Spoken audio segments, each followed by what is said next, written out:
After meeting with Xi Jinping, Trump announced he'll cut tariffs on Chinese imports. The two leaders also pledged cooperation on agriculture and rare earths, but left major tech and Taiwan issues unresolved. Dad, does this signal some hope in the trade war between the two powers? You know, I'm always reluctant to affirm what Trump says is going to happen until it happens, right? Right. He has talked about these deals, but as far as I know, there isn't a signed, sealed agreement as yet. And we've seen in the past, you know, Trump claims something is going to happen, and it blows up before it actually comes to pass. How many times has Trump said, oh, yeah, you know, we're going to end the Ukraine war very soon?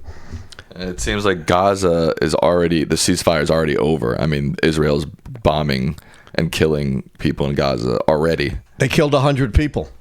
Yeah, that's what I'm saying. That's not exactly a ceasefire. That's not a ceasefire. That's not a ceasefire. And so far, there doesn't seem to be any progress on the multiple, much more important steps that are needed to establish real peace in the Middle East.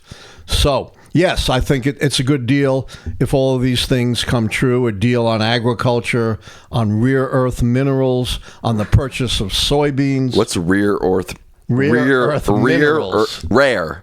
Rare. What did I say? Rare earth minerals. Rare earth minerals, which are crucial for things like making magnets that go into electrical vehicles and other manufactured products. And China does have a very strong hand on rare earth minerals.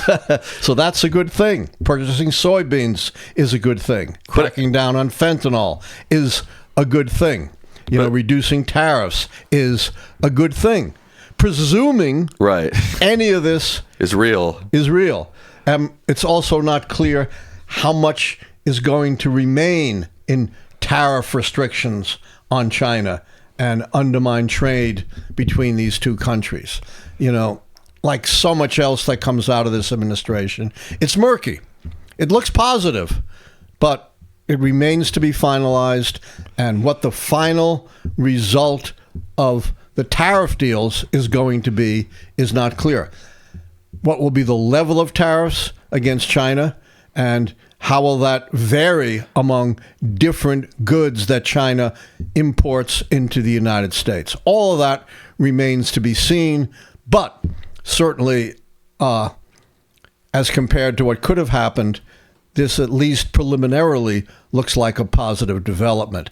On the other hand, as you pointed out, critical issues remain between the United States and China. Notably, according to press reports, no progress was made on Taiwan, and China is still a threatening presence in that region, and who knows, you know, what they may or may not do to pursue their objective of re-annexing Taiwan. No discussion of that, no progress. Obviously, because Trump doesn't care about this, no discussion of the gross violation of human rights in China. You know, Trump loves these dictators. He loves to praise them. He loves to shine them up. But let's not forget, Xi is a horrible, brutal dictator that's put a lot of minority peoples, the Uyghurs, in concentration camps and the far reaches of China, who has cracked down on dissent, won't allow dissent within his own country. Let's not forget who we're dealing with here. I think they're pronounced the Uyghurs. Uyghurs. Yeah. Okay. No, they're. In fact, I saw recently a report that they've discovered even more re-education camps in China that they believe are, these horrific humanitarian blights on Xi Jinping and you know, the government. It's one of the worst human rights violations of our own times. And of course, none of that would be discussed between Trump and the Chinese leader, because Trump doesn't care, and he loves cozying up and praising these dictators, as horrible as they might be. I understand we need to deal with them, and I don't oppose making deals and doing trade, but that doesn't mean you have to act as though they are humane democratic leaders, which they are decidedly not.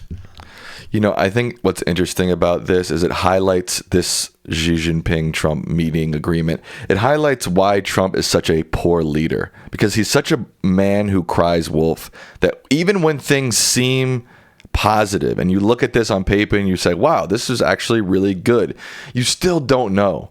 He's such a poor leader because he flip-flops, he tacos, he lies, he twists reality in 50 different ways.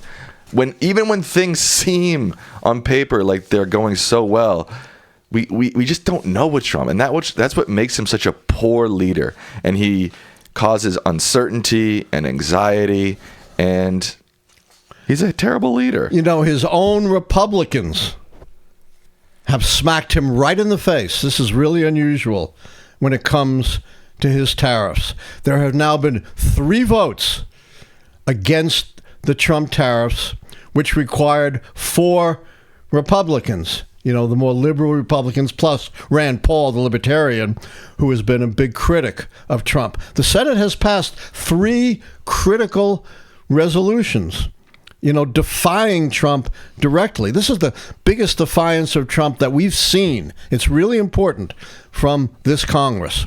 They passed resolutions to repeal the tariffs on Canada, the tariffs on Brazil, and a very broad resolution to deny Trump the unilateral power to impose tariffs. And these are just resolutions. They don't have the force of law, and obviously they're going nowhere in a Congress controlled, a House controlled by Trump loyalist Mike Johnson, who is the ultimate toady to Donald Trump.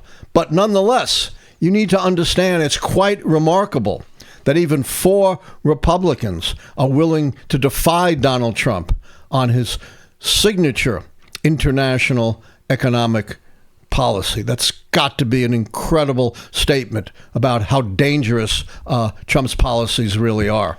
And one thing I don't really understand, and we've talked about this sometimes, this trade stuff just kind of makes you go bleary-eyed and cross-eyed. Yeah. But trade is supposed to be something that is decided on throughout both Congress, the White House, federal agency. There's so many players who help decide and manage trade.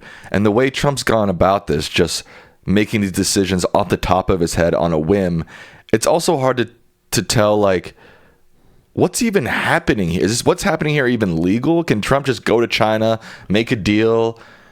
And is that deal even real? And if in 5 days he decides to change his mind, he can, but he's not even going through Congress, who controls a lot of the laws and regulations. It's just so, his approach behind this has been so nonsensical that it makes what's happening also sort of nonsensical.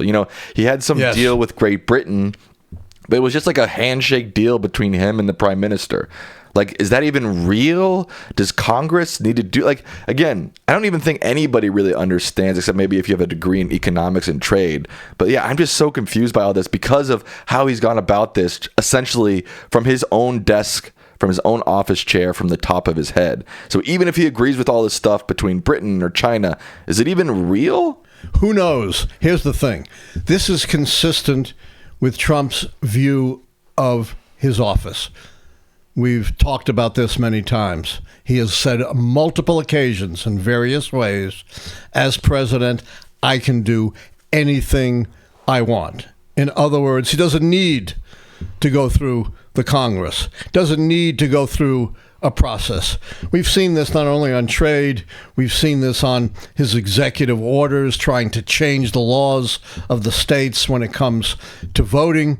We've seen this on his extrajudicial killings of people on these alleged drug smuggling boats, doing it totally on his own say-so, not going through the Congress. He doesn't believe he has to go through due process. He doesn't believe he has to deal with the Congress.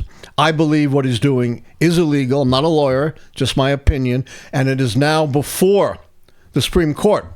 And the Supreme Court is going to make rulings on the extent to which Trump can unilaterally impose tariffs. And not only is this a violation of standard practice and perhaps a violation of law? But you put your finger on something incredibly important. When policy is being made just by the whim of Donald Trump and not established by law, you can't trust it. Right. As you say, it could change tomorrow at Trump's whim. You know, I'm reminded of some African explorers who talked about some of the communities they came into contact with that were kingdoms. And they said, when you're a kingdom, there is no law. It's just the whims of the king. Right. And what we have here is the whims of Donald Trump, right, which can change with the prevailing breezes. Yeah.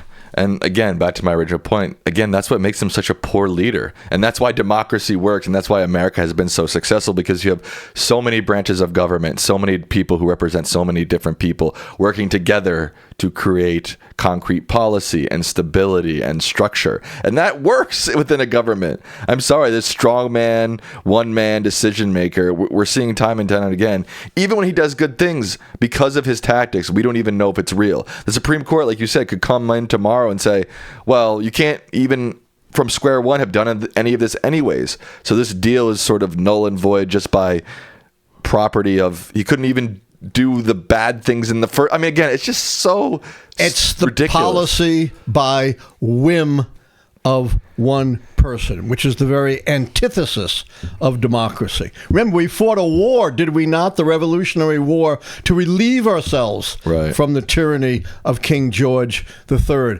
And the framers, who, you know, conservatives claim to be so faithful to, specifically designed a government to avoid governing by the whims of one person. They designed a government, as you say, for us to work together through the Congress and the presidency to establish consensus on policy, that we can have assurances that are going to last and be maintained and not overturned in a day by the whims of one person. Thanks for watching our video. And don't forget to like, subscribe, and become a member today.